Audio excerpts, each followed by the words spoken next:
नमस्कार दोस्तों, आपका स्वागत है हमारे चैनल जीपी पर। अभी तक हमारे वीडियो में आपने पंडित दीनदयाल उपाध्याय के जीवन से जुड़े उन पहलुओं को जाना जिन्होंने उनके जीवन को एक आकार दिया। एक बार फिर आपका स्वागत करता हूं और इस वीडियो में हम जानेंगे कि कैसे पंडित दीनदयाल उपाध्याय जी के विचारों ने उन्हें भारतीय इतिहास का ध्रुव तारा बनाया, कैसे कांग्रेस और उसके सहयोगियों ने भाजपा और उससे पहले जनसंघ को सांप्रदायिक दल घोषित करने में एड़ी चोटी का जोर लगा दिया। साल 1947 में जब देश आजाद हो गया, लेकिन एक गहरे जख्म के साथ देश दो हिस्सों में बंट चुका था। इस बंटवारे की कीमत लाखों लोगों ने अपनी जान देकर और हमारी बेटियों ने अपनी आबरू देकर चुकाई थी। दुनिया के सबसे बड़े विस्थापन की वजह थी मुस्लिम लीग। देश के विभाजन के बाद ऑल इंडिया मुस्लिम लीग का तो खात्मा हो गया, मगर 1948 में यही मुस्लिम लीग इंडियन यूनियन मुस्लिम लीग के नाम से फिर से वापस लौटती है। खुद जवाहरलाल नेहरू इससे खुश नहीं थे और उन्होंने माउंटबेटन से इसकी शिकायत भी की, लेकिन यह महज दिखावा था, एक साजिश थी भारत के विरुद्ध। क्योंकि बाद में इसी कांग्रेस ने जवाहरलाल नेहरू के होते हुए केरल में सत्ता के लिए इसी मुस्लिम लीग से हाथ मिला लिया। जवाहरलाल नेहरू के उस दिखावटी विरोध की सच्चाई राहुल गांधी 2023 में अमेरिका में जाकर उस वक्त खोल देते हैं जब वे एक बयान में कहते हैं कि मुस्लिम लीग एक सेकुलर पार्टी है। Party BJP. However, Congress in Kerala has been in alliance with the Muslim Party, Muslim League in Kerala, the state from which you were MP for more than, I'm sorry, the state you are the MP for more than 70 years. Muslim League is a completely secular party. Right. There's nothing non-secular about Muslim League.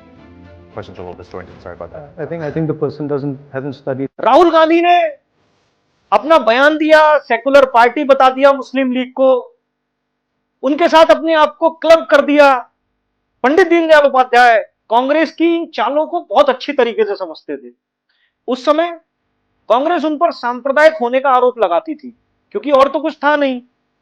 ऐसे आरोप लगाने वालों को उनका 30 दिसंबर 1967 को कालीकट में मुसलमानों को लेकर दिया गया बयान जानना चाहिए, जिसमें वे मुसलमानों को साथ आने की अपील करते हैं, क्योंकि उनका मानना था कि आखिरकार हिंदू और मुस्लिम ही एक धरोहर और परंपरा के अंग हैं, इनको जुदा नहीं किया जा सकता। इसके साथ ही वे उस इल्जाम का भी खंडन करते हैं जिसमें कहा जाता था कि संघ मुसलमानों को पाकिस्तान भेज देना चाहता था। सोचिए, ये कितना पुराना प्रोपेगेंडा है जो आपको आज तक परोसा जा रहा है। पुराना खाना, नए बर्तन, धर्म का अर्थ। पंडित दीनदयाल उपाध्याय जी ने बताया, धर्म एक ऐसा शब्द जिसका भारतीय राजनीति में इतना दुरुपयोग हुआ है और शायद आज भी हो रहा है, उतना शायद ही किसी शब्द का किया गया हो। अक्सर इंग्लिश के रिलीजन शब्द से धर्म का अर्थ निकाला जाता है। इन दोनों बेमेल शब्दों को एक साथ रखने से पंडित दीनदयाल उपाध्याय को बेहद नाखुशी थी। अपनी किताब धर्म धारण में वे लिखते हैं कि जहां एक तरफ रिलीजन शब्द का अर्थ पंथ या समुदाय से है, वहीं धर्म की परिभाषा जिससे कहीं बड़ी है।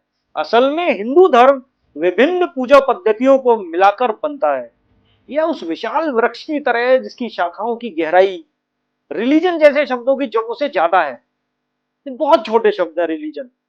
आज भी आप अक्सर सुनते होंगे कि जब भाजपा से प्रश्न किया जाता है कि उसने कितने मुस्लिम प्रत्याशियों को टिकट दिए, लेकिन अगर आपको लगता है कि ये प्रश्न आज के हैं, तो आपको बता दें कि जब भाजपा जनसंघ हुआ करती थी, उस समय भी ऐसे सवाल उठा करते थे। पंडित जी ने इसके जवाब में कहा कि हमारे सारे प्रत्याशी जनसंघ के हैं, उनकी धार्मिक पहचान से इतना फर्क पड़ता नहीं है।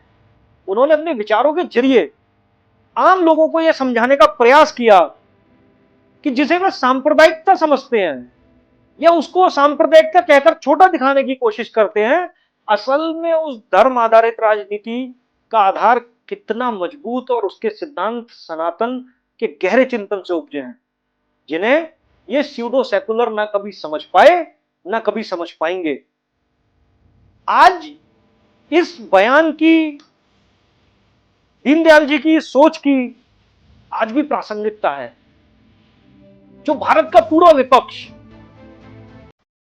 मिलकर आरोप लगाता है कि नहीं, आप एक धर्म विशेष के लिए काम करते हैं।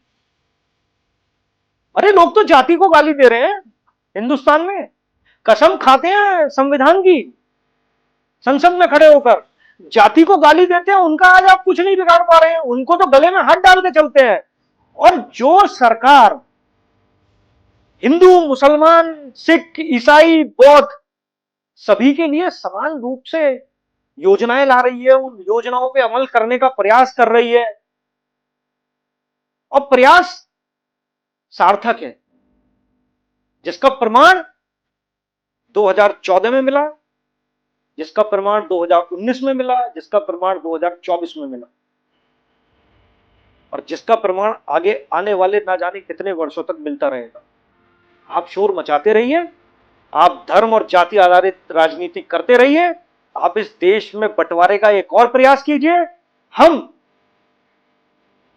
इस देश की एकता, अखंडता के लिए काम करते रहेंगे। हम अगले एपिसोड में दीनदयाल जी से संबंधित कुछ अन्य विषयों पर चर्चा करेंगे। इसी वादे के साथ आप सभी का बहुत बहुत धन्यवाद। जय हिंद, भारत माता की जय।